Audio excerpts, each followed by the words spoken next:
I read the text message 3 times before letting my phone go dark. Across the parking lot, limousines rolled in one after another, their headlights briefly cutting through the November dusk. A string quartet played somewhere inside the music, drifting out whenever the doors opened. Warm light spilled from the ballroom windows onto the manicured gardens below. 200 guests were inside celebrating my brother Marcus and his new bride. Every aunt, every uncle, every cousin I had grown up with. Our parents were probably smiling for photos, telling anyone who would listen how proud they were of their son. I was not inside. I had not been invited. The message had come from Marcus himself, sent an hour before the ceremony. Just a reminder, little sister. If you swing by later, wait for the scraps. We'll save you a plate. A laughing emoji followed like a soft cushion placed over something sharp. As if we both understood my role in this family and he was simply naming it out loud. I didn't reply. Another car pulled up to the valet stand. A woman in a silver dress stepped out laughing at something her husband whispered to her. They linked arms and disappeared through the entrance, swallowed by warmth and light, while I stood alone in the cold. There's a particular feeling that comes with being excluded long enough. At first it stings, then it confuses you. Eventually it becomes familiar, like an old injury that never healed properly. You stop expecting fairness. You stop being surprised. You learn to stand slightly to the side of things, ready to move if you're in the way. This wasn't the first family gathering I'd been left out of. I thought about my 30th birthday, how my mother called 2 days late because she'd been busy helping Marcus move into a new apartment. I thought about my college graduation, how my father checked his watch throughout the ceremony and left early to catch one of Marcus's games. I thought about holidays where I brought side dishes but never sat at the main table.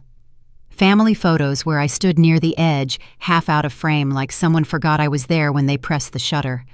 Part of me wanted to be angry and part of me was. But mostly I felt worn down by the waiting, by the hoping, by all the excuses I'd made for people who never felt the need to make any for me. Inside the ballroom, the music swelled. I could picture Marcus at the center of it all, confident, charming, effortlessly admired. The golden child who could do no wrong, our parents glowing with pride. His new in-laws commented on how seamless everything felt, how polished the evening was, how impressive the whole event appeared. No one was asking where I was. And if they did, I knew exactly how my mother would answer. Oh, you know how she is. Keeps to herself. She's doing fine. I had spent my whole life being fine, learning not to need much, not to ask questions, and to step aside whenever Marcus needed the room. What none of them ever asked, what no one seemed curious about, was what I did with all those years of stepping aside. I looked up at the building across from me, the limestone facade, the tall windows, the quiet precision of a place that ran smoothly because every detail mattered. I knew that building well, better than most people inside it. I knew it in a way you only do when you've spent years paying attention before guests ever noticed them. That knowledge settled in my chest, heavy and quiet. Behind me, applause broke out. Laughter followed. Probably the first dance. I imagined Marcus spinning his bride while everyone clapped glasses, raised cameras flashing. I didn't turn around. Later that night at home, I poured a glass of wine and sat alone in my living room. The silence felt different from the cold outside. Less sharp, more honest. I scrolled past photos online, cake cutting, champagne toasts, smiling faces. My absence went unremarked. I finished my wine and set the glass down. For years, I had been the one who filled in gaps no one noticed, the one who smoothed things over, the one who made it work quietly, reliably, without needing credit or thanks. Somewhere along the way, that quiet support had turned into expectation into entitlement. Tonight made that clear. I wasn't fueled by anger, and I didn't feel the need to plead for answers. What settled over me instead was something quieter, heavier, final. That night, the decision didn't arrive in a burst of emotion. It came calmly, deliberately, like a mechanism locking into place after being strained for years. There would be no more explanations, no more quietly absorbing the cost of other people's choices, no more fixing things only noticed once they failed. I had been the invisible solution for so long that they'd forgotten what life looked like without me. They were about to remember. The day after the wedding passed without sound. 14 hours of it. By the time my phone finally lit up, I was lying in the dark staring at the ceiling. The message was from my mother. Short, neutral, carefully phrased. "Are you doing okay over there?" I didn't answer right away. I let it sit glowing softly in my hand. It wasn't a concern. There was no mention of the wedding, no acknowledgement that I hadn't been there, no question about why. It was maintenance, a check to make sure the system was still running. Eventually I typed back, "I'm fine." That word had carried me for most of my life. As long as I was fine, nothing else needed to be examined. No explanations, no discomfort, no adjustments. Being fine was my role. It hadn't started recently. It never did. I was 12 when Marcus got into an elite summer baseball camp. The cost dominated our household for weeks. Dinner conversations turned into strategy sessions, budgets, sacrifices, long-term payoff. His future was discussed like a joint investment. No one asked what I wanted. When the decision was made, my art classes disappeared quietly. My father looked at me and said gently but firmly, "You understand, right? You're the strong one." I nodded. At that age, strength meant staying quiet. The years that followed reinforced it. When Marcus went to college, I worked 2 jobs and stretched my own classes around his needs. When he needed a car, I helped cover the payments. When his first business collapsed, I stepped in so his credit wouldn't take the hit. No one ever asked directly. They didn't have to. Need arrived wrapped in silence and expectation, and I learned to answer before it was spoken. Over time, gratitude faded. Help became background noise. That morning, I opened my banking app without thinking. The story told a story no one else had bothered to read. Years of transfers, quiet bailouts, money that had altered outcomes without acknowledgement. They never asked where it came from. At family gatherings, nothing changed. I still brought side dishes, still sat away from the center, still got described as doing fine. I put the phone down and got out of bed. The day didn't wait. Meetings, calls, responsibilities that had nothing to do with family approval. But my mother's message lingered. "Are you doing okay over there? Not we missed you. Not are you hurt." Just confirmation that the backup hadn't gone offline. At work, everything ran smoothly, contracts reviewed, calls returned. My assistant asked about my weekend. I told her it had been quiet. She didn't know about the wedding. She didn't know I had a brother. That afternoon, Marcus called. His tone was easy upbeat, like nothing had happened. "You should have stopped by," he said. It was great. I told him I hadn't been invited. He laughed it off, blamed the chaos, said I could have just shown up. When I mentioned the text, he brushed it aside as a joke. Then the shift came seamless and familiar. Money was tight. The honeymoon was coming up. Could I help just for a bit? There it was. I told him I'd think about it. The silence on the line was new. "You always help," he said, not angry, confused. I repeated myself and ended the call. Afterward, my hands shook. Not from anger, not even from hurt.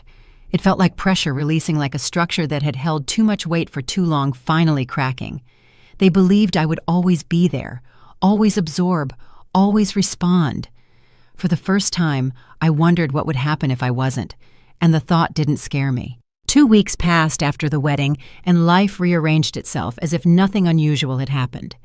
Marcus and his wife were in Hawaii, their social media a parade of sunsets, ocean views, and carefully staged happiness.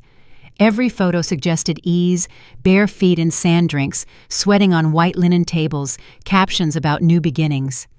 My parents replayed the day, like a highlight reel recounting how stunning everything had been, how impressed the in-laws were, how smoothly it all came together. No one mentioned my absence. No one wondered aloud where I had been. If normal meant selective memory, then yes, normal had returned. The interruption came on a weekday morning. My mother called before I could settle fully into my day, her voice already moving, already filling space. She talked about the weather, about how winter had arrived early this year, about how the house had always struggled with heating. I recognized the pattern immediately. Context first, sympathy next. The request is waiting patiently behind it all. I let her speak until she ran out of momentum. How much I asked. The pause that followed was brief, but it told me everything. 4,000, she said. The repair can't wait. And with everything going on, your father's pension, the wedding costs were just stretched right now. There was a time when that sentence would have triggered movement before thought. A transfer was made while she was still talking. Reassurance layered on top so she wouldn't feel uncomfortable accepting it. I would have minimized the impact, framed it as easy, manageable, nothing worth mentioning again. Instead, I stayed quiet. In the space between us, my office window reflected the city below, cars moving steadily, people carrying their own unseen burdens, each one unaware of mine. The stillness felt unfamiliar, like standing in a place I'd never allowed myself to occupy before. Why wasn't I invited to the wedding, I asked. The question didn't land cleanly. It disrupted the script. "Oh, honey," she said, a note of irritation slipping in. "Not this again. You know how chaotic things were." Details slipped. Marcus texted me to wait for scraps. He was joking. "You know how he jokes. No one asked where I was. We thought you were busy. You're always busy with work." There it was, the familiar reframing. My exclusion turned into my choice. My hurt repositioned as an inconvenience. It was a tone I had learned to recognize early, one that usually pushed me into apology. It didn't work this time. "I can't help with the furnace," I said. The silence on the other end was sharper than before. This wasn't a disappointment. It wasn't guilt. It was disorientating. The response didn't compute. "What do you mean you can't?" she asked carefully. "I mean, I won't be helping. But you always do. Maybe that's part of the problem." Her voice hardened. "Is this about the wedding? Because that would be incredibly petty." "I'm not being petty," I replied. "I'm setting a boundary." The call ended without warmth, without resolution. I sat there longer than necessary, aware that something had shifted permanently. For the first time, I had left a problem exactly where it originated. The reaction came quickly. My father called next, confused more than angry. An aunt reached out, concern wrapped in advice. Marcus called from Hawaii, disbelief echoing through the distance, telling me I was acting strange. I responded selectively, repeating the same sentence until it lost its novelty. "I can't help right now. I need time." They treated it like a malfunction, temporary, inconvenient, bound to correct itself. While they waited, my life continued uninterrupted. Work demanded focus. Vendors needed approval. Budgets required review. Spring bookings filled the calendar. I moved through my days with practiced precision, reminded daily that the structure I'd built functioned without emotional negotiation. During a site visit at the Grand Belmont, I walked through the ballroom while staff adjusted layouts for upcoming events. Everything ran smoothly. Problems were addressed quietly, efficiently, before guests would ever notice them. I remembered standing outside that same building weeks earlier, watching from the cold. The wedding planner called later to thank me for accommodating such a prominent event. She praised the family's enthusiasm and mentioned how thrilled the bride's mother had been with the space. I listened, offered polite acknowledgement, and said nothing more. Professional distance came easily. The invoice did not. 30 days after the event, the remaining balance became due. Marcus had paid the deposit, but the outstanding amount was significant. Not impossible, just inconvenient for someone accustomed to soft landings. I knew his habits well. Spending first. Confidence replacing caution. A reliance on rescue instead of planning. I reviewed the file once. I could have intervened, waived the balance, labeled it generosity instead of habit, preserved the illusion that nothing fundamental had changed. Instead, I forwarded it for processing. No notes, no adjustments, no special handling. The system did what it was designed to do, generated the invoice, scheduled delivery, marked the account overdue. The envelope would reach his house within 3 days. At that point, my family still believed I was pausing, not stopping, that I was upset, not resolved. That discomfort would eventually trigger correction. They were waiting for intervention. What they didn't understand was that this wasn't a delay, it was a decision. I shut down my computer as evening settled over the city and left the office without looking back. Somewhere across town, a letter was already moving through the system, and nothing was going to intercept it. The calls began on a Tuesday, not the usual check-ins I had learned to ignore. These were deliberate, coordinated. My phone lit up every hour with names I recognized too well, relatives who rarely contacted me unless something was wrong or expensive. They weren't asking how I was. They were checking whether the system was back online. My mother called first. Her voice carried that familiar blend of concern and accusation, the tone she used when she wanted something, but needed to sound reasonable about it. "Your father and I have been talking," she said. "We're worried about you. This isn't like you." I leaned back in my chair and watched the city move outside my office window. What isn't like me? This distance, this coldness. She sighed softly, as if the weight of my behavior was exhausting her. "Family has always come first for you." I almost laughed. Family had always come first because I made it so, because I absorbed the impact, because I stepped in before things broke. They had mistaken my reliability for obligation, my silence for consent. "I'm fine," I said, "just busy." There was a pause, then sharper. "Too busy for your own family." "Yes." The word landed heavier than I expected. I hadn't raised my voice. I hadn't explained myself. But it was the first time I had ever refused to soften the truth for her comfort. She hung up shortly after, unsettled. My father called that evening. He didn't waste time on concern. He never did. He preferred authority, the calm, disappointed tone of a man used to being obeyed. "I don't know what's going on with you," he said, "but your mother is upset. Your brother is upset. This thing with the furnace has everyone worried. I know. You've always been the stable one, the one we could count on." His voice hardened slightly. "Don't let some misunderstanding ruin that." "What misunderstanding?" "The wedding," he said, impatient now. Marcus didn't mean anything by that text. You know how he jokes. He told me to wait for scraps, a beat, then dismissal.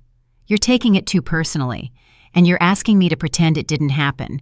You're really going to let a joke cause this much damage?" I took a slow breath. "No, I'm letting the family exist without me fixing everything. If that damages it, maybe it wasn't as strong as you thought." Silence followed. I could hear him recalibrating, searching for a strategy that would work on the daughter who had never pushed back before. "What do you want?" he finally asked. An apology. "I want to be treated like I matter," I said. "I want to be invited to family events. I want someone to ask how I'm doing without it leading to a financial conversation." "That's not fair," he snapped. "We don't treat you like that. When was the last time you asked about my work?" No answer. "My health?" Nothing. "When was the last time you called just to talk?" The silence stretched long enough to become an answer. "I'm not angry," I said quietly. "I'm just tired. I've been carrying this family for years, and none of you noticed because it was convenient not to." He ended the call saying he needed time to think. Marcus didn't wait that long. He called from Hawaii, his voice sharp and defensive, sunburned confidence barely masking irritation. "What is your problem?" he demanded. "Mom and Dad think you're having some kind of breakdown." "I'm fine." "You're not fine. You're acting weird. You won't help with the furnace. You're being cold to everyone. This isn't you. Maybe you don't know me as well as you think." He scoffed. "I know you're my sister. I know we've always had each other's backs." "Have we?" I asked. "When have you had mine?" There it was. The hesitation. The scramble.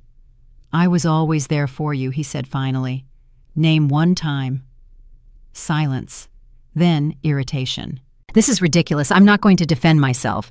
I don't know what got into you, but you need to stop this. The family needs you." "No," I said calmly. "The family needs my money. That's different." I ended the call. Over the next few days, the pattern became impossible to ignore. An aunt called to check in, then pivoted to asking whether I'd reconsider helping with a short-term expense. A cousin texted something cheerful, followed by a subtle hint about bills piling up. Every interaction came with an expectation attached. So I started documenting. Not obsessively, methodically. Dates, names, what was said, what wasn't. I didn't need proof for them, I needed it for myself. To confirm that I hadn't imagined the imbalance, that I hadn't exaggerated the silence where care should have been. The evidence was overwhelming. In that family, I was neither daughter nor sister. I was infrastructure useful, unnoticed, assumed to be permanent. And like all infrastructure, my presence only mattered once it was gone. That night, there was no confrontation, no dramatic meeting, no demand for recognition or accountability. I withdrew instead. The loans stopped. The gifts quietly ended. So did the rescues that had kept everything functioning while my absence went unremarked. I remained polite, civil, available only on my own terms.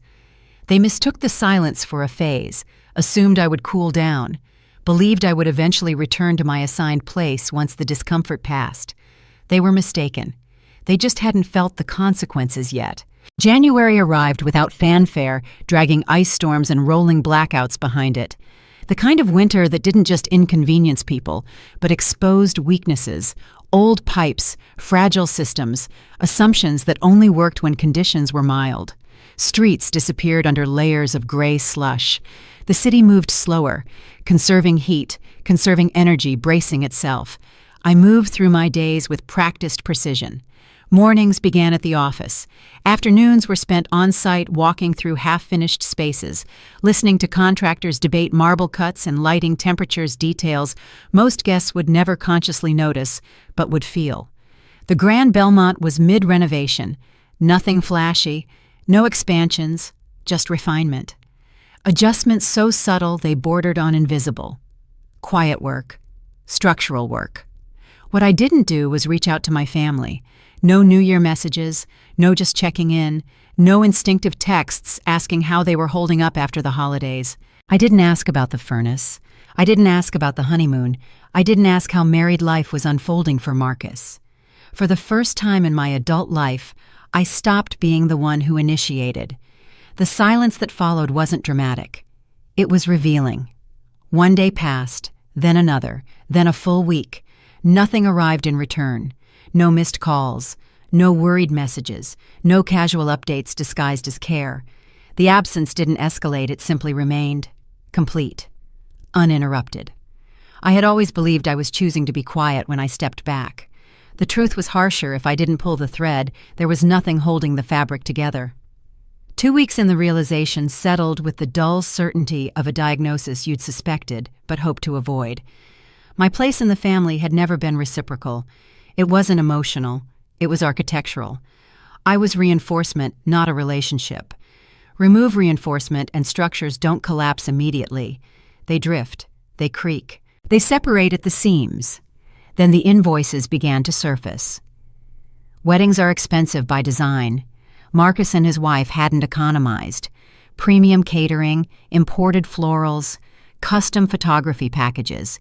Every choice reflected confidence, the kind that treats numbers as theoretical until they aren't. All of it flowed through our preferred vendors. All of it ran on standard net 30 terms. By mid-January, those terms expired. My accounts receivable team followed protocol exactly as trained: courteous emails, neutral language, no judgment, no commentary, just a procedure. I gave them a single directive: handle it like any other overdue account, no exceptions, no discretion, no shortcuts. The first call from my mother came on a Thursday afternoon. Her voice was measured carefully, neutral, the tone she used when she didn't yet know what leverage she had. She didn't mention money at first. She asked whether I'd spoken to Marcus. I told her I hadn't. There was a pause. Then she added almost casually that he seemed stressed, that wedding costs had exceeded expectations, that adjusting to married life took time, that she and my father were worried. I listened. I offered sympathetic noises. I didn't offer relief. When the call ended, I stayed seated, hands folded, staring through the glass wall of my office. For years, my body had been conditioned to respond automatically to distress, hear tension, provide solutions. The absence of that response felt unnatural, like holding a breath too long. Guilt arrived on schedule. But beneath it was something heavier: gravity. I began to understand that my help had never strengthened them. It had insulated them. I hadn't been a safety net. I'd been a blindfold. By the end of the month, the venue balance itself triggered escalation.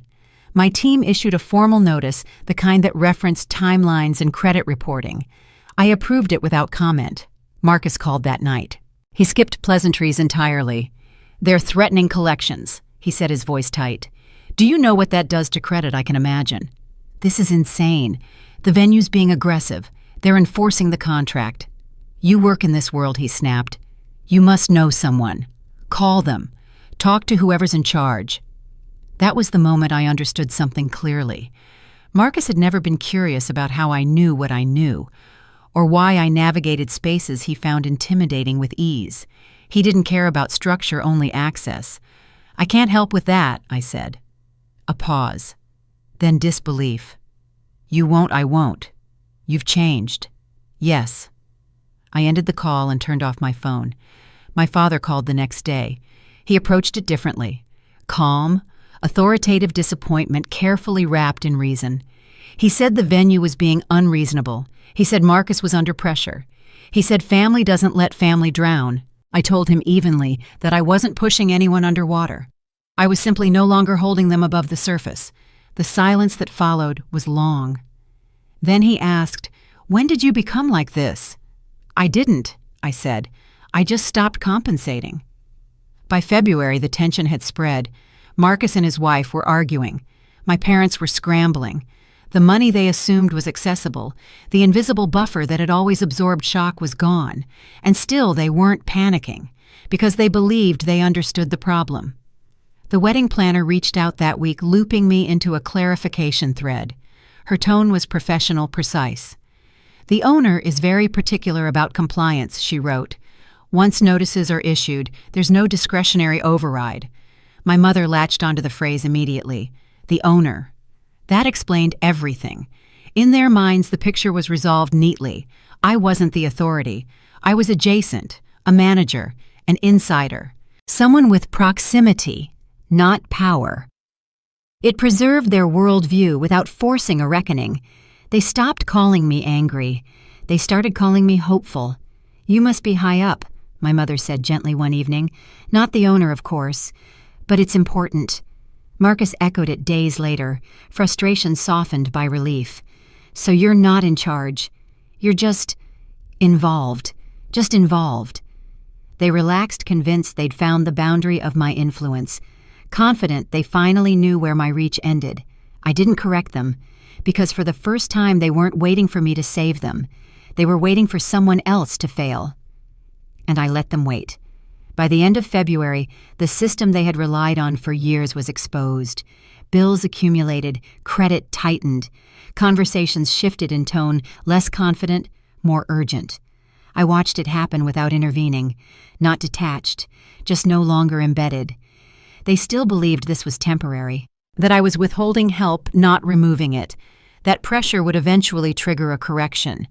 They were waiting, and for the first time I let the waiting do the work. The demand for a family meeting arrived in early February. My mother didn't ask. She informed me, "We need to talk. All of us. This weekend, your father insists." The phrasing was familiar, a decision already made wrapped in concern, so it couldn't be refused without consequence. I agreed, not out of obligation, but curiosity. I wanted to see how they planned to explain what was happening, what version of reality they needed me to accept so everything could return to normal. We met at my parents' house around the same dining table where rules had always existed without being spoken. Marcus sat rigid beside his wife, jaw-tight foot-tapping. My parents positioned themselves together at the head, unified by something that looked like worry, but felt more like authority. I took the chair at the end, where I always sat. My father spoke first. "We're worried about you." "I'm fine, you're not." He leaned forward. "You've been distant, cold. You're not acting like part of this family." I met his eyes. "What does acting like part of this family look like?" He hesitated, being willing to help when things get hard. "I've been helping for 15 years, I said evenly. No one seemed concerned then. My mother stepped in quickly, voice gentler but edged with impatience. "Honey, we've always appreciated you. We just don't understand what's going on." "Is this about the wedding?" "It's about everything," I replied. "The wedding just made it visible. Visible how that I only exist here when I'm useful, when I'm fixing something, paying for something, making things easier for everyone else." Marcus scoffed. "That's not true. We love you." I turned to him slowly. "When was the last time you called me just to talk?" He opened his mouth. I closed it. "When was the last time any of you asked about my life without needing something?" The silence that followed wasn't awkward. It was decisive. My father shifted, recalibrating. Whatever feelings you're having, we can address them later. Right now, there's a practical issue. The venue is escalating. Marcus's credit is at risk. His marriage is under pressure. This is a crisis. I helped through plenty of crises, I said. They just didn't get labeled that way when I was the one absorbing them. So you're going to let your brother suffer because you're upset, my mother asked. I'm going to let him experience the outcome of decisions he made without me, I replied. That isn't punishment. That's the consequence. Marcus slammed his palm against the table. You're enjoying this. You've always been jealous of me. Now you finally have leverage and you're using it. I didn't raise my voice. I was never jealous of you. Then why won't you help? Because the help already happened. For years. You just stopped noticing. His wife looked between us, confusion flickering across her face. What help? I met her gaze. Ask him how the numbers worked when they didn't add up. Marcus stared down at the table. The room shifted not dramatically, but perceptibly. My mother's eyes filled with tears. My father looked suddenly tired, as if something he'd been leaning on had quietly moved. You should have told us, my mother whispered. Would it have mattered? I asked. If anyone had wanted to know, they would have asked. No one answered.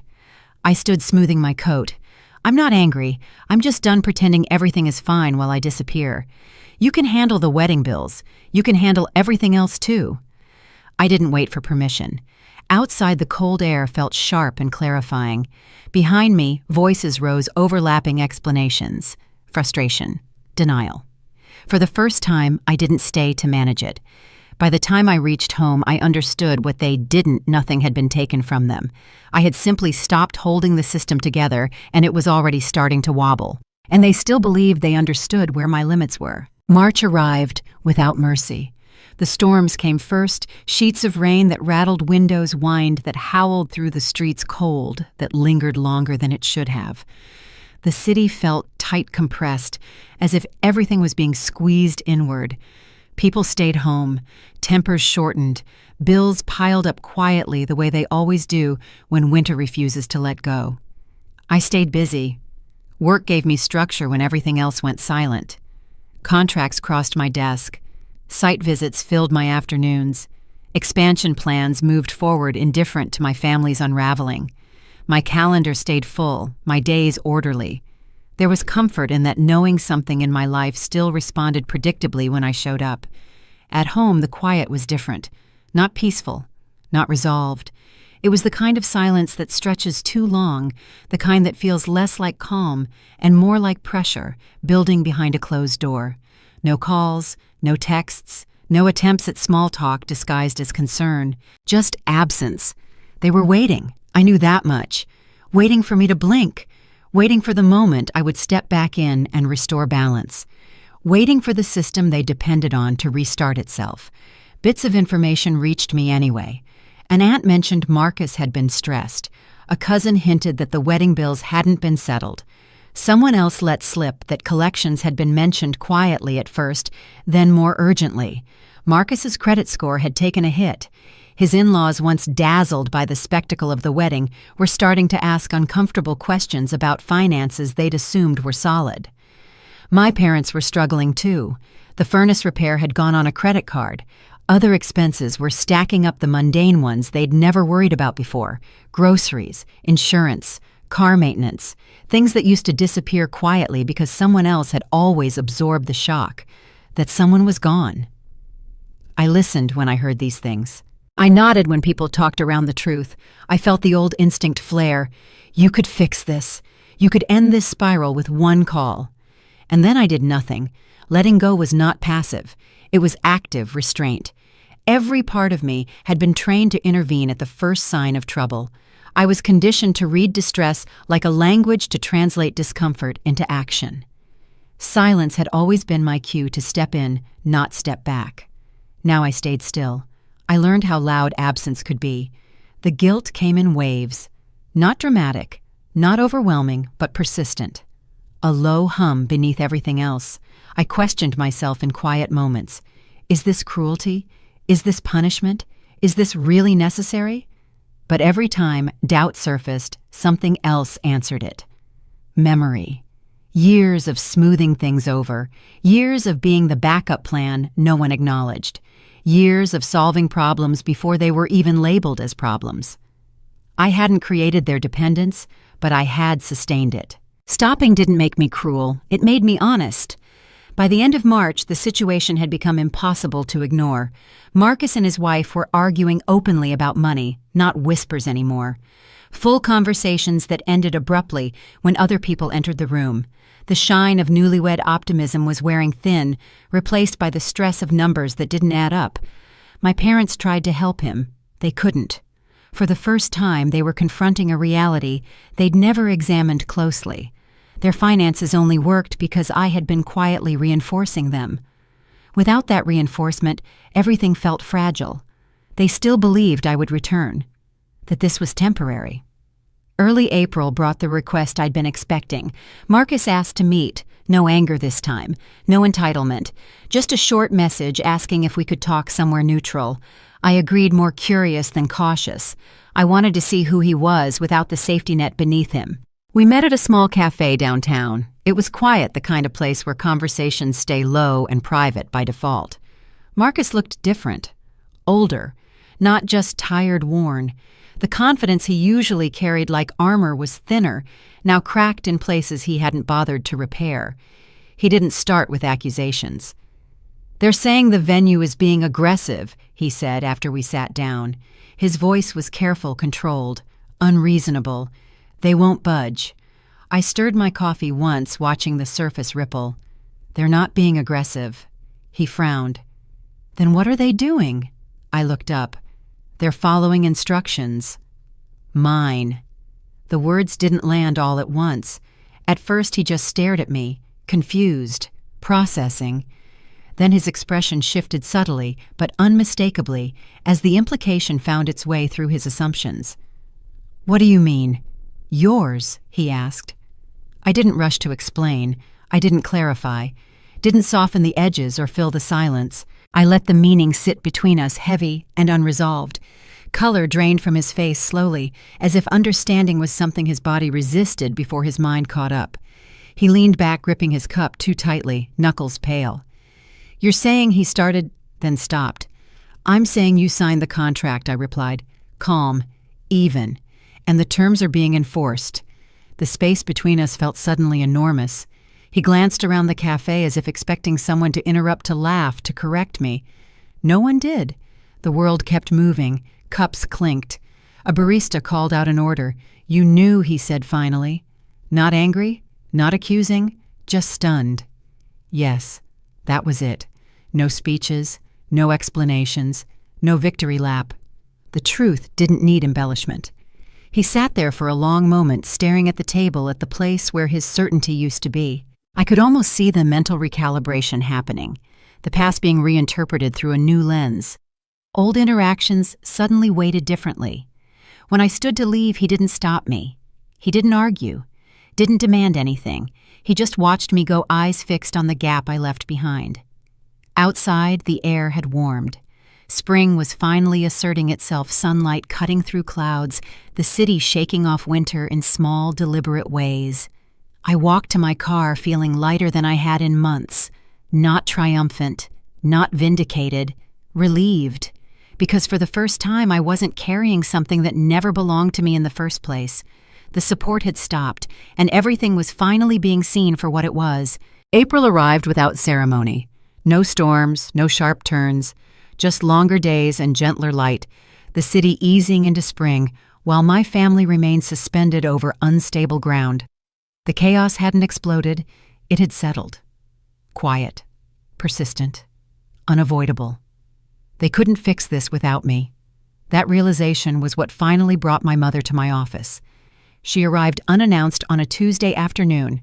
I saw her through the glass walls of the lobby, standing near the water feature we'd installed the year before.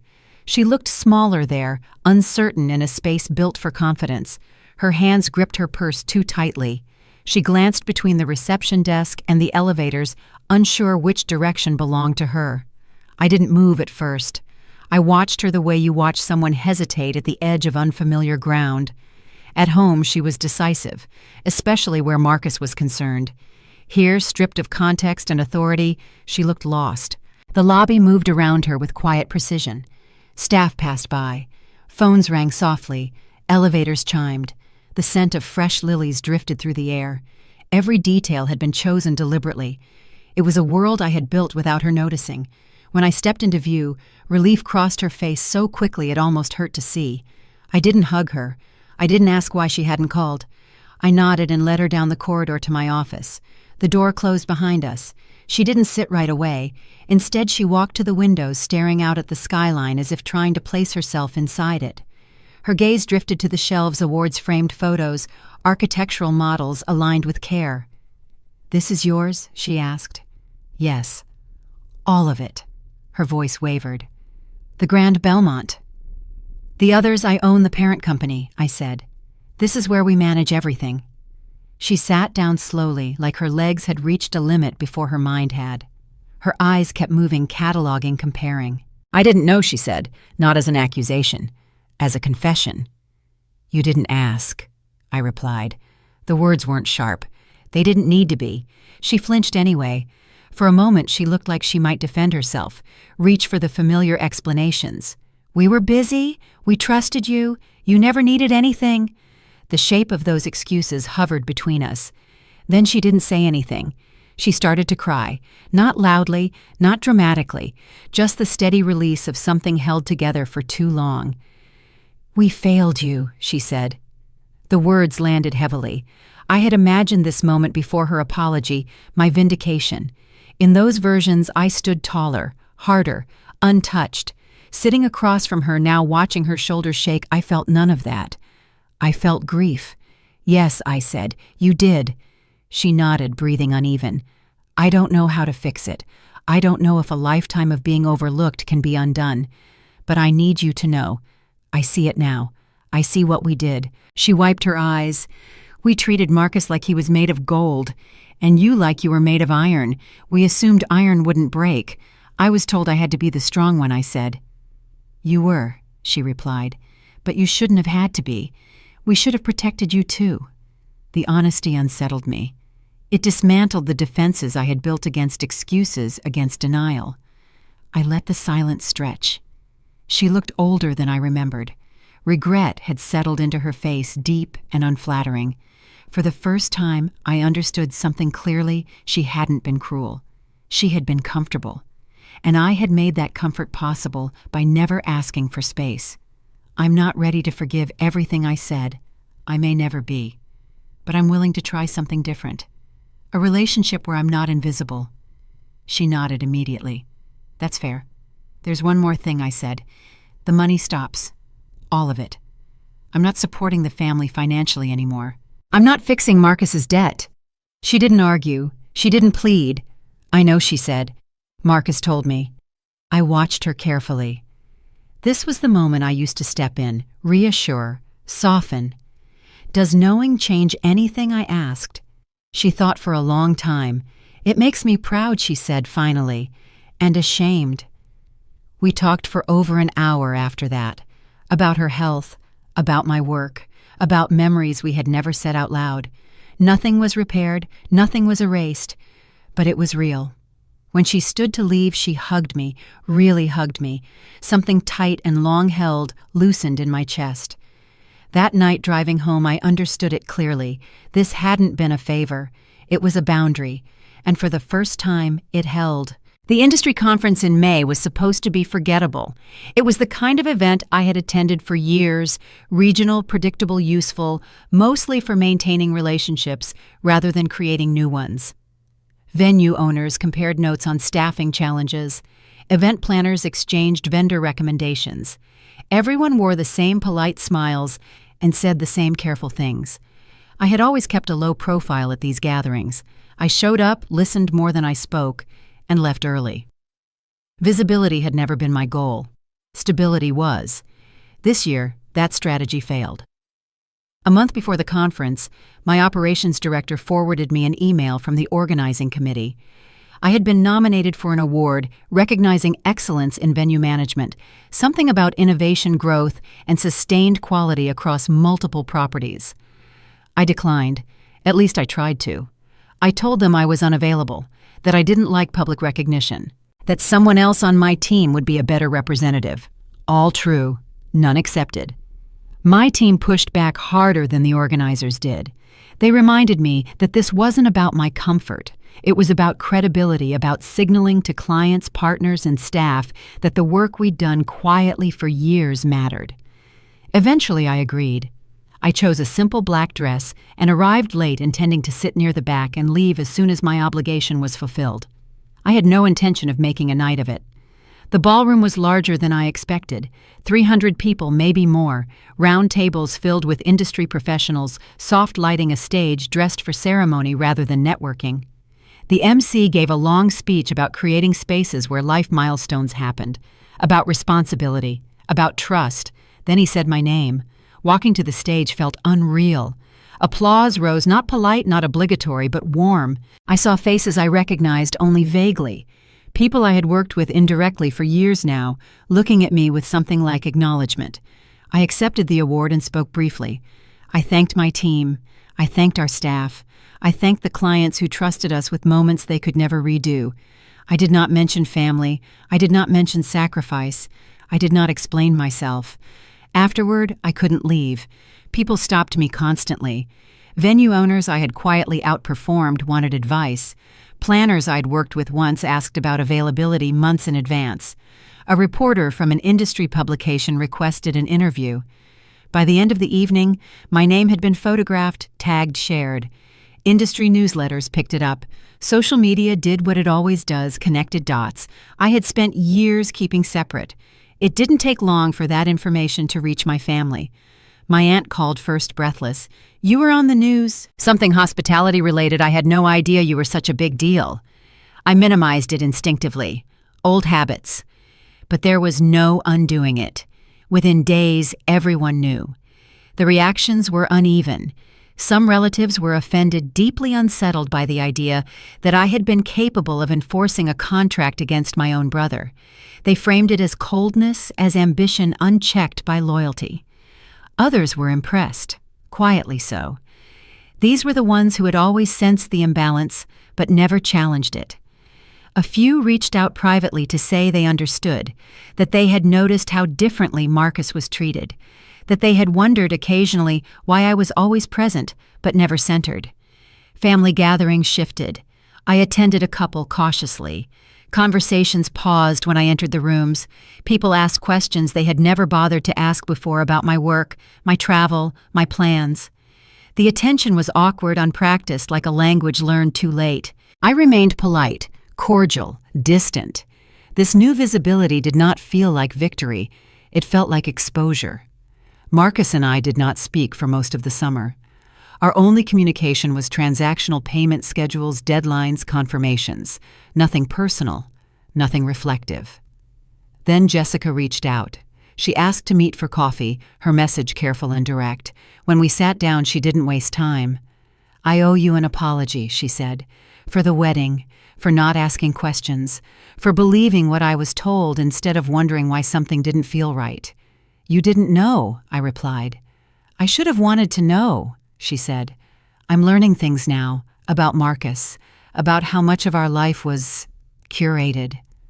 She looked tired, not dramatic, just worn down by the slow erosion of certainty.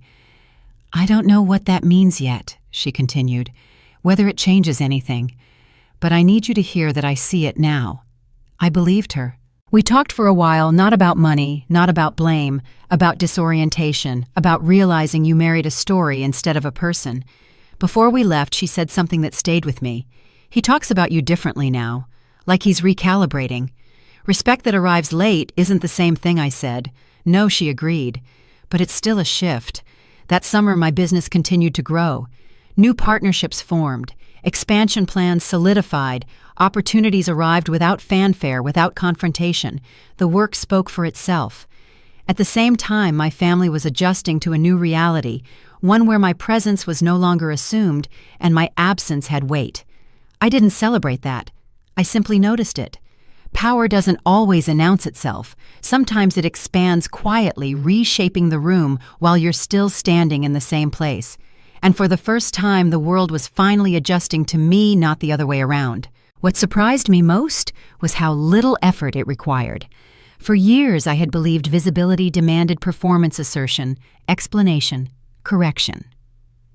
Standing in that ballroom watching people approach me with interest that had nothing to do with obligation, I realized how wrong I had been.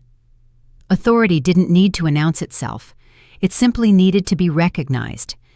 Emails followed in the weeks after the conference, not urgent, not pleading, just direct, invitations to collaborate, requests for consultation, quiet inquiries about acquisitions that hadn't yet been listed publicly. People spoke to me differently now, less tentative, more precise. They assumed competence instead of asking for proof. I answered selectively, not because I was withholding, but because I could. That distinction mattered. At work, the shift was subtle but unmistakable. Staff deferred without flinching. Decisions moved faster. When I spoke in meetings, the room stayed with me. I hadn't changed how I led, but the space around me had recalibrated. What used to require reinforcement is now held on its own. At home, the contrast was sharper. Family interactions felt staged at first, overcorrected politeness, sudden curiosity that arrived without rhythm. People asked questions they didn't yet know how to sustain. Compliments landed awkwardly, as if they were testing unfamiliar language. I didn't fill the gaps. I let silence do what it does best, reveal intent. Marcus stayed distant, not hostile, contained. Updates came through formal channels only. Payment confirmations, timeline adjustments, neutral language that avoided eye contact even on paper. It was easier for him to engage with the system than with the person who had designed it. I understood that. Jessica's call changed something, though. After we met, she texted once more not to continue the conversation, but to thank me for not weaponizing clarity. I didn't reply right away. When I did, I kept it brief. Some understanding doesn't need elaboration to hold. Late one evening, weeks later, I stood in my apartment watching the city settle into night. Lights blinked on one by one, movement slowed, patterns emerged. For the first time, I wasn't managing proximity. I wasn't adjusting myself to remain palatable, useful, available. The world wasn't leaning on me, and I wasn't bracing for impact. Expansion, I realized, didn't always look like growth. Sometimes it looked like space, and I finally had enough of it to breathe. The envelope arrived on a Thursday. It came with the rest of the mail tucked between grocery flyers and a reminder from the electric company. There was no courier or signature to suggest it mattered. Just a clean white rectangle, heavier than it looked, stamped with a return address he recognized only vaguely. My company's name. Marcus didn't open it right away. It sat on the kitchen counter while he kicked off his shoes, loosened his tie, and poured a glass of water. He had trained himself not to react too quickly to anything financial. Panic, he believed, was for people who didn't know how to manage optics. When he finally slid a finger under the flap, the paper inside didn't fight him. The invoice was neatly formatted. There were no dramatics or explanations, only numbers arranged with ruthless clarity. Principal, late fees, interest, dates, terms. His eyes skimmed once, then stopped. The total landed like a physical blow. Not because it was unfamiliar, he had seen large numbers before, but because this one had nowhere to go. No sponsor, no fallback. No quiet transfer waiting in the background to make it disappear. A smaller card slipped free and landed on the counter. Plain stock, handwritten, 5 words. Thank you for your business. He sat down slowly, the way people do when they realize their legs won't support them. The house was quiet. Jessica wasn't home yet. The refrigerator hummed. Somewhere outside, a dog barked. Marcus read the invoice again, this time more carefully, as if a different interpretation might reveal itself if he stared long enough. It didn't. He grabbed his phone. The call went through on the second ring. "This is from you." His voice was tight, already fraying. "From my company," I said. "Yes." Silence crackled on the line, the sound of something internal collapsing. "You own the venue," he said slowly. "Not a question. Not yet." "I told you. You said something." "I thought you meant—" "I don't know what I thought." His breath hitched. "You own it." "Yes." The word landed cleanly. No emphasis, no apology. "This bill," he continued louder now, urgency bleeding through. "Is this real? As real as the contract you signed?" He swore under his breath. I heard movement papers shuffling, a chair scraping back. "I can't pay this," he said. "Not like this. That's between you and accounts receivable." A beat. "Collections." His voice cracked on the word. "You're actually letting it go to collections. I'm not stopping the process." "This is insane," he snapped. "You could fix this in one call." I didn't answer right away, not to make a point, simply because there was nothing to add. "So this is revenge," he said. "You're punishing me." "No." The word wasn't sharp. It didn't need to be. "This is business," I continued. "The staff were paid, the vendors were paid, the space was used, the bill exists whether we're related or not." "You're my sister," he shot back, "and I wasn't invited to your wedding." That stopped him. I could hear his breathing again, faster now, uneven. "This is unbelievable," he muttered. "Mom's going to lose it." She did. The call came an hour later. Her voice was high-strained, already wrapped in accusation before she reached the point. "Marcus just called us," she said. "He's beside himself. There must be some mistake." "There isn't. You didn't have to do it this way." "I didn't do anything," I replied. "The invoice was issued." "You could have handled it quietly," she insisted. "Families don't blindside each other like this." I said nothing. "You're really going to let this ruin him," she pressed. "His marriage is already under strain. The in-laws are asking questions. This is going to follow him. That's how debt works." She inhaled sharply, offended by the neutrality of my tone. "This isn't you," she said. "You're being cruel. I'm being consistent." The word hung between us, unfamiliar and unwelcome. My father called next. He tried to reason first, then disappointment, then authority. "This has gone far enough," he said. "You've made your point." "I didn't make a point." "You embarrassed your brother," he snapped. "You embarrassed this family. I didn't send the bill to anyone but the address on the contract." He exhaled, frustrated. "What do you want?" The question had weight. Expectation. Nothing I said. That was what finally rattled him. The house phone went quiet for 2 days after that. News filtered in through other channels. Jessica's parents were furious. Not loud, controlled. They asked for documentation, for timelines, for explanations Marcus couldn't provide. The version of his life he had sold them no longer matched the paperwork. A meeting happened without me. Another argument followed. My parents discussed taking out a loan. The bank declined. Their numbers didn't stretch the way they thought they did. They were seeing the shape of their finances clearly for the first time in years. At work, none of this registered. Spring bookings filled the calendar. The Grand Belmont hosted another wedding that weekend. Different couple, different music, same flawless execution.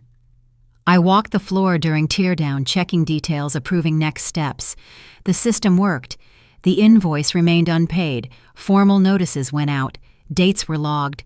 The process continued unchanged. Then the phone rang again. It was Marcus. This time he didn't bother trying to sound controlled. "They're saying my credit's already flagged," he said, words tumbling over each other. "Jessica's parents want a meeting. They think I lied. They're talking about conditions. Oversight." He stopped, breath hitching. "I need you to stop this," he said. "Not angry now. Afraid. Please, just tell them to pause." I leaned back in my chair and looked out at the city. Traffic moved the way it always did. People solved their own problems, unaware of mine. "I can't," I said. His voice rose, panic finally breaking through completely. "You don't understand. This is everything. This is my life." I let the silence stretch. Then calmly, evenly, I understand exactly what it is. He made a sound, then not a word, something raw, uncontained. The call dropped a second later. Whether he hung up or his hand slipped, I didn't know. I didn't call back. The envelope had done its job, and the system was already in motion. The fallout didn't arrive in flames. There was no shouting match, no dramatic family rupture, no single moment where everything exploded. Instead, it cooled, slowly, quietly, uncomfortably. By the time the family gathered for Sunday brunch at my aunt's house in July, the temperature had dropped just enough for everyone to feel it. Conversations were softer. Movements are more careful, smiles slower to form. Something fundamental had shifted, even if no one wanted to name it. For as long as I could remember, these gatherings followed an unspoken hierarchy. Marcus was the center of gravity. He took the head of the table by default, leaning back comfortably, narrating his life like a highlight reel. Careers, wins, complaints, plans. Everyone else orbited him, responding, laughing, nodding on cue. I had always existed on the perimeter, refilling coffee, passing napkins, listening more than speaking. My role was functional, not central, useful, not celebrated. That day, the pattern broke. The moment I stepped onto the patio, the conversation didn't just pause, it collapsed. Forks hovered midair, someone cleared their throat, a laugh died unfinished. My aunt stood up immediately. "Sarah," she said, her voice carrying a nervous brightness I'd never heard before. "You're here. Come sit. I saved you a chair in the shade." She didn't gesture toward the folding chair at the far end of the table, the one I usually occupied. Instead, she led me to a padded armchair positioned beside my father. Prime seating. I felt the shift ripple outward as I sat down. Marcus was already there. He didn't look up. His attention was fixed on a bowl of fruit in front of him, jaw clenched so tightly I could see the muscle jumping near his temple. Across from him, Jessica sat unnaturally still, her posture perfect, her eyes flicking between us like she was watching a match she hadn't agreed to attend. The meal unfolded in fragments. Polite questions, over-careful laughter, long pauses that no one rushed to fill. My cousin's people, who usually treated me like background noise, unless they needed tech help or career advice, kept glancing in my direction, curiosity written openly across their faces. Finally, Sarah, my younger cousin, broke the tension. So she said cautiously, "The Grand Belmont." My friend tried to book it for her engagement party. They said it's full through next year. You really manage all that. I met her eyes. I own the parent company. We operate 12 properties across the state. The silence that followed was dense enough to press against my ears. My mother stared down at her plate, pushing lettuce around without eating. My father cleared his throat, the sound unusually loud in the stillness. "That's good work," he said, his voice rougher than usual. He didn't look at Marcus. "Hard work. You should have told us you were doing so well." I didn't hesitate. "I would have," I said evenly. If anyone had ever asked what I did when I wasn't bailing this family out, Marcus's fork clattered sharply against his plate. "So that's what this is. Now," he snapped. "We're just going to sit here and talk about how Sarah's the savior while I'm being squeezed for every cent I don't have." I met his gaze calmly. "Nobody called me a savior," I said. "I'm a businesswoman who stopped giving away her product for free." Jessica spoke before he could respond. Her voice was quiet, but it cut cleanly through the space. "She's right, Marcus. We wouldn't be here if you hadn't tried to buy a lifestyle your sister was actually living." Marcus flushed red. His mouth opened, then closed. For the first time in his life, he had no audience. No one rushed to defend him. No one softened the moment. No one laughed it off. The golden child's shine hadn't faded, it had peeled. The rest of brunch passed in small, telling moments. My aunt asked for my opinion on an investment property she was considering. My father listened, really listened when I talked about expansion plans. My mother asked about my work schedule instead of my availability. The hierarchy had quietly inverted. I wasn't the invisible sister anymore. I wasn't the backup plan. I wasn't the family's unspoken safety net. I was the axis. When it was time to leave, I noticed Marcus standing alone by his car. A modest sedan, now the luxury vehicle long gone sold to cover part of the debt. He looked smaller than I remembered, not diminished, just exposed. I didn't approach him. I didn't need to. The truth had already done what confrontation never could. As I drove away, I realized something important. Power doesn't announce itself when it arrives. It's felt when the room rearranges itself around you, when chairs move voices lower, and the people who once overlooked you start choosing their words carefully. That was the moment I knew. The shift wasn't temporary. It was permanent. The drive home felt longer than usual, not because traffic was heavy, but because there was nothing left to outrun. The adrenaline that had carried me through the afternoon drained away, leaving behind something steadier. Not relief, not satisfied. Recognition. I had always imagined power as something loud, asserted, defended, claimed in real time. What I felt now was quieter than that. It didn't need reinforcement. It didn't require witnesses. It simply existed. At a red light, I caught my reflection in the windshield. The same face, the same posture. Nothing about me looked different, and yet the rules governing that face had changed. I realized then that this was the first family gathering I would not replay, later searching for mistakes. The first time I would not rehearse conversations in my head, wondering what I should have said differently. There was nothing to correct, nothing to clarify. The shift had already taken hold without my participation. Whatever came next, awkward dinners, tentative calls, slow recalibrations would unfold without me managing the outcome. I would not need to prepare defenses or soften edges. They would learn gradually how to meet me where I stood. And if they didn't, that too would be information. When I pulled into my driveway, the house was dark and quiet. I didn't turn on the lights right away. I stood there for a moment longer than necessary, aware of something new settling into place.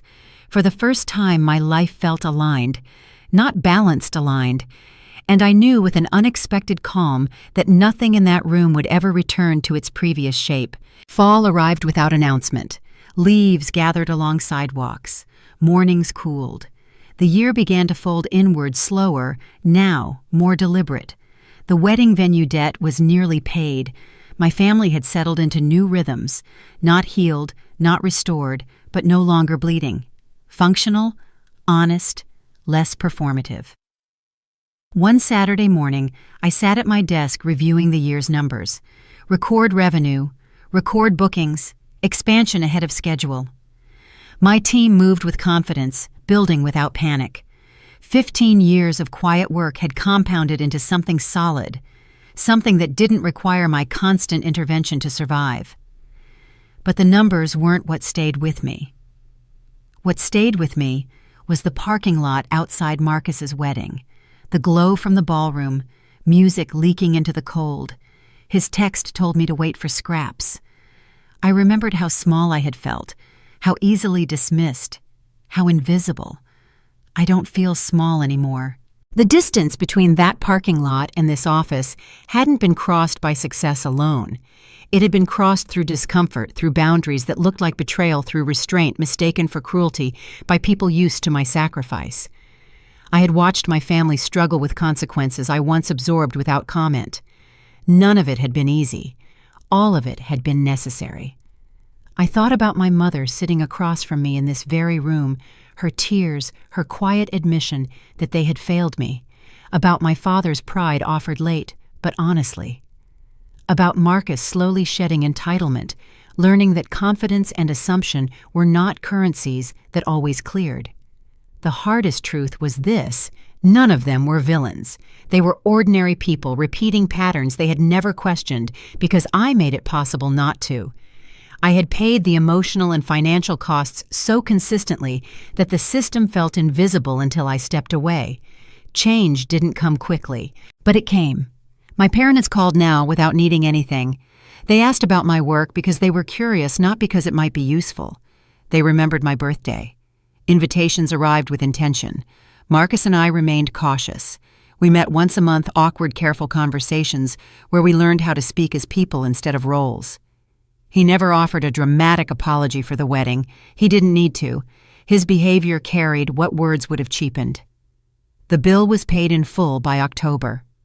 I signed off on the final payment and closed the file. A chapter ended not with satisfaction, but with clarity. Thanksgiving came quietly.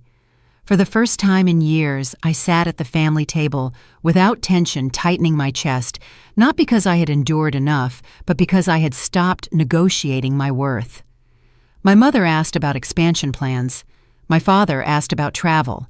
Jessica mentioned booking one of my venues for a friend. The conversation was unremarkable, and that was the point. After dinner, I stepped onto the porch alone. The night was sharp and still. Stars stretched overhead, indifferent and steady. I thought about the woman I had been a year earlier, The one who gave without asking, smoothed every conflict, mistook silence for peace. She wasn't gone. She had changed. The door opened behind me. Marcus stepped out with 2 cups of coffee, handing one over without comment. We stood there quietly. "I'm sorry," he said at last. "About the wedding, about the text, about all of it." "I know. Does knowing help a little?" He nodded. "I don't expect us to be close the way people expect siblings to be, but I'd like to be someone you don't have to protect yourself from." I looked at him not as the golden child, not as the weight I had carried for years, but as someone learning to stand on his own. "I'd like that too," I said. We went back inside together. There was no perfect ending. Old habits still surfaced. Some wounds still ached when touched. Repair moved slower than damage, but I was no longer doing the work alone, and that was what I kept. I stopped being invisible.